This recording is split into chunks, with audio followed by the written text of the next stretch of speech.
कांग्रेस ने हमारे पवित्र संविधान को सत्ता हासिल करने का एक हथियार बना दिया।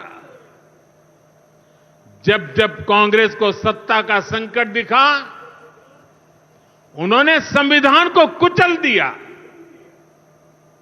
कांग्रेस ने आपातकाल में संविधान की स्पिरिट को कुचला, ताकि जैसे तैसे सत्ता बनी रहे। संविधान की भावना है कि सबके लिए एक जैसी नागरिक संहिता हो, जिसे मैं कहता हूं सेक्युलर सिविल कोड।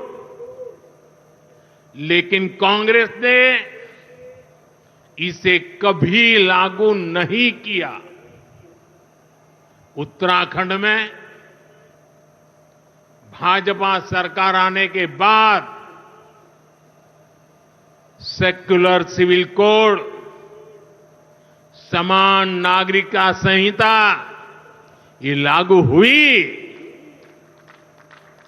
डंकी की चोट पर लागू हुई। और देश का दुर्भाग्य देखिए, संविधान को जेब में लेकर के बैठे हुए लोग, संविधान पर बैठ गए हुए लोग, ये कांग्रेस के लोग उसका भी विरोध कर रहे हैं। साथियों, हमारे संविधान ने एससी, एसटी, ओबीसी के लिए आरक्षण का प्रावधान किया, लेकिन कांग्रेस ने उनको आरक्षण पहुंचा कि नहीं पहुंचा, उनके बच्चों को शिक्षा के लिए सुविधाएं प्रारंभ मिलना शुरू हुआ कि नहीं हुआ, एससी, एसटी, ओबीसी के कोई व्यक्ति अधिकार से वंचित तो नहीं रह गए, उसकी कभी परवाह नहीं की।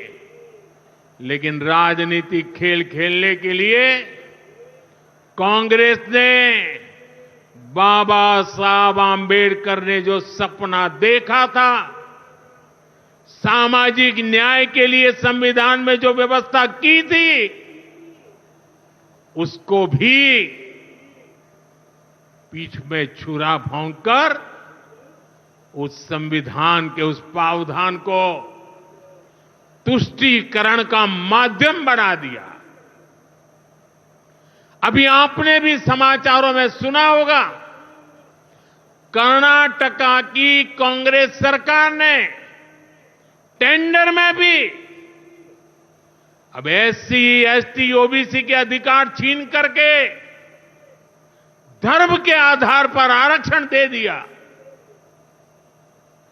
जबकि संविधान में बाबा साहब आंबेडकर ने साफ साफ शब्दों में चर्चा में कहा था कि संविधान में कतई धर्म के आधार पर आरक्षण की व्यवस्था नहीं की जाएगी। और हमारे संविधान ने धर्म के आधार पर आरक्षण के लिए प्रतिबंध लगाया हुआ है। साथियों, कांग्रेस की तुष्टीकरण की इस नीति का बहुत बड़ा नुकसान मुस्लिम समाज को भी हुआ है।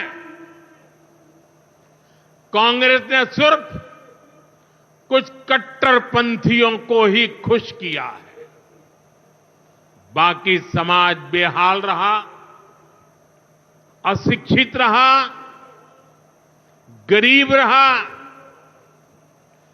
कांग्रेस की इस कुनीति का सबसे बड़ा प्रमाण वक्फ कानून है। देश आजाद होने के बाद 2013 तक वक्फ का कानून चलता था, लेकिन चुनाव जीतने के लिए, तुष्टीकरण की राजनीति के लिए, वोट बैंक की राजनीति के लिए 2013 के आखिर में, आखिरी सत्र में कांग्रेस ने इतने सालों तक चल रहे वक्फ के कानून में आनन फानन संशोधन कर दिया ताकि चुनाव में वोट पा सके। वोट बैंक को खुश करने के लिए इस कानून को ऐसा बना दिया कि बाबा साहब आंबेडकर के संविधान की ऐसी की तैसी संविधान से ऊपर कर दिया। ये बाबा साहब का सबसे बड़ा अपमान का काम था। साथियों, ये कहते हैं कि उन्होंने मुसलमानों के हित में किया।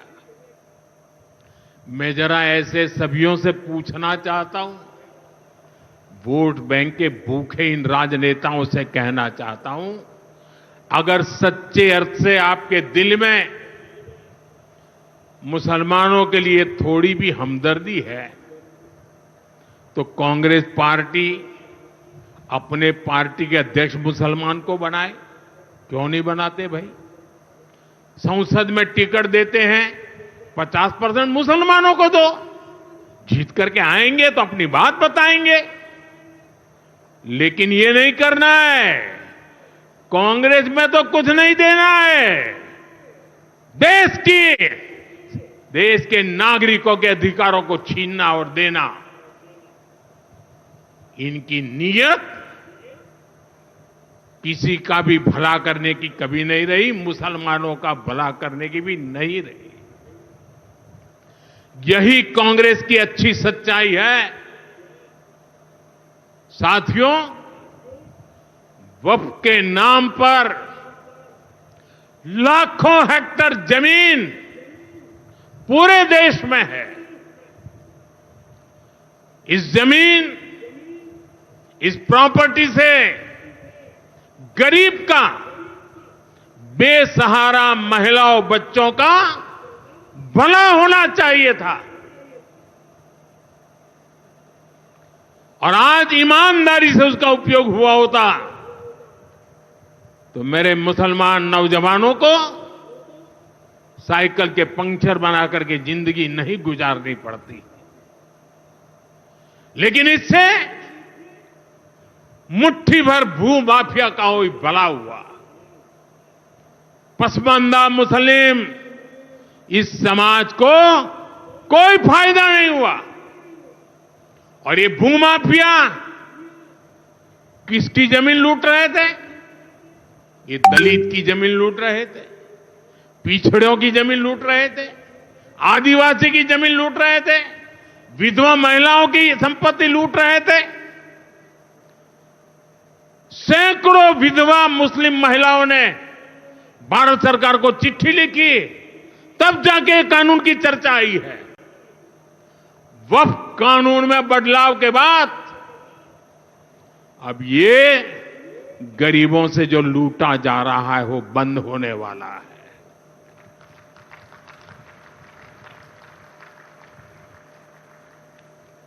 और सबसे बड़ी बात, हमने एक बहुत बड़ा जिम्मेदारीपूर्ण महत्वपूर्ण काम किया है। हमने इस वक्फ कानून में एक और प्रावधान किया है। अब नए कानून के तहत, वक्फ के कानून के तहत किसी भी आदिवासी की जमीन को हिंदुस्तान के किसी भी कोने में आदिवासी की जमीन को, उसके घर को, उसकी संपत्ति को एक वक्फ बोर्ड हाथ भी नहीं लगा पाएगा। ये आदिवासी के हितों की रक्षा करने का, संविधान की मर्यादाओं का पालन करने का हमने बहुत बड़ा काम किया है। नए प्रावधानों से वक्फ की भी पवित्र भावना का सम्मान होगा। मुस्लिम समाज के गरीब और पसमानदा परिवारों, मुस्लिम महिलाओं, खास करके मुस्लिम विधवाओं को, मुस्लिम बच्चों को उनका हक भी मिलेगा और भविष्य में उनका हक सुरक्षित रहेगा। और यही तो बाबा साहब आंबेडकर ने संविधान के स्पिरिट में हमें काम दिया हुआ है। यही असल स्पिरिट है, यही असली सामाजिक न्याय है। साथियों, हमारी सरकार ने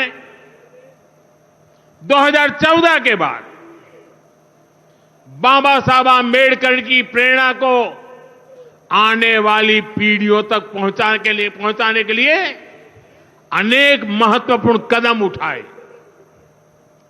बाबा साहब देश और दुनिया में जहां जहां रहे, वे सभी स्थान उपेक्षित थे।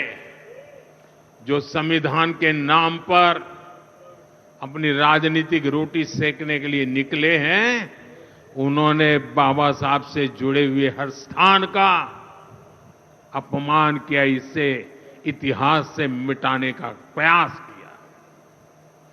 स्थिति ये थी कि मुंबई के इंदु मिल में बाबा साहब आंबेडकर का स्मारक बनाने के लिए भी देश भर में लोगों को आंदोलन करने पड़े। हमारी सरकार ने आते ही इंदु मिल के साथ साथ बाबा साहब आंबेडकर की महू की जन्मभूमि हो, बाबा साहब आंबेडकर जी की लंदन की शिक्षा भूमि हो, दिल्ली में उनकी महापरिनिर्वाण स्थली हो, या फिर नागपुर की दीक्षा भूमि हो, हमने सभी का विकास किया।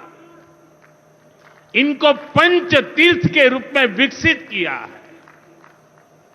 मेरा सौभाग्य है कि कुछ दिन पहले ही मुझे दीक्षा भूमि में जाकर, नागपुर जाकर बाबा साहब को नमन करने का अवसर मिला। साथियों, कांग्रेस के लोग सामाजिक न्याय की बड़ी बड़ी बातें करते हैं, लेकिन हमें ये भी याद रखना है कि कांग्रेस ने बाबा साहब आंबेडकर और चौधरी चरण सिंह जी, इन दोनों महान सपूतों को भारत रत्न नहीं दिया था। बाबा साहब आंबेडकर को भारत रत्न तब मिला जब केंद्र में भाजपा के समर्थन वाली सरकार बनी। वहीं हमें गर्व है कि भाजपा की ही सरकार ने चौधरी चरण सिंह जी को भी भारत रत्न दिया है। साथियों, सामाजिक न्याय के,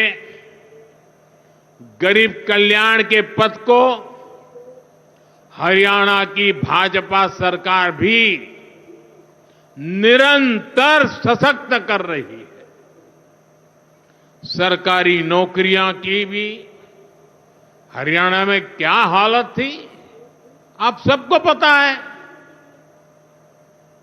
यूं किया करते, जे नौकरी लागनी है तो किसी नेता के गैल हो ले, और न तो रुपया ले आ, बापू की जमीन और मां के तो जेवर भी बिक जाया करते।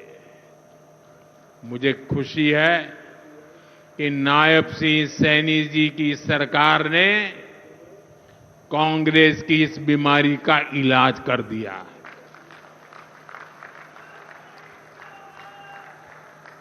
बिना खर्ची, बिना पर्ची के नौकरियां देने का जो ट्रैक रिकॉर्ड हरियाणा का है, वो अद्भुत है।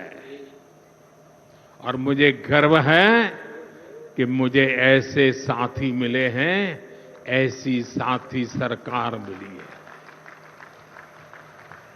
यहां के 25,000 नौजवानों को सरकारी नौकरी ना मिले, इसके लिए कांग्रेस ने एड़ी चोटी का जोर लगा दिया था। लेकिन इधर मुख्यमंत्री नायब सैनी जी ने शपथ ली, उधर हजारों युवाओं को नियुक्ति पत्र जारी कर दिए गए। यह है भाजपा का, सरकार का सुशासन। और अच्छा यह है कि नायब सिंह सैनी जी की सरकार आने वाले वर्षों में हजारों नई नौकरियों का रोड मैप बना करके चल रही है। साथियों, हरियाणा वो प्रदेश है जहां बहुत बड़ी संख्या में युवा सेना में जाकर देश की सेवा करते हैं। कांग्रेस ने तो वन रैंक वन पेंशन को लेकर भी दशकों तक धोखा ही दिया। ये हमारी सरकार है जिसने वन रैंक वन पेंशन योजना लागू की। अब तक हरियाणा के पूर्व फौजियों को भी ओआरओपी के वन रैंक वन पेंशन के 13,500 करोड़ रुपए 13,500 करोड़ रुपए दिए जा चुके हैं। आपको याद होगा, इसी योजना पर झूठ बोलते हुए कांग्रेस सरकार ने पूरे देश के फौजियों के लिए सिर्फ 500 करोड़ रुपए का प्रावधान किया था। अब आप सोचिए, अकेले हरियाणा में 13,500 करोड़, और कहां 500 करोड़, कैसी आंख में धूल डालने की प्रवृत्ति थी।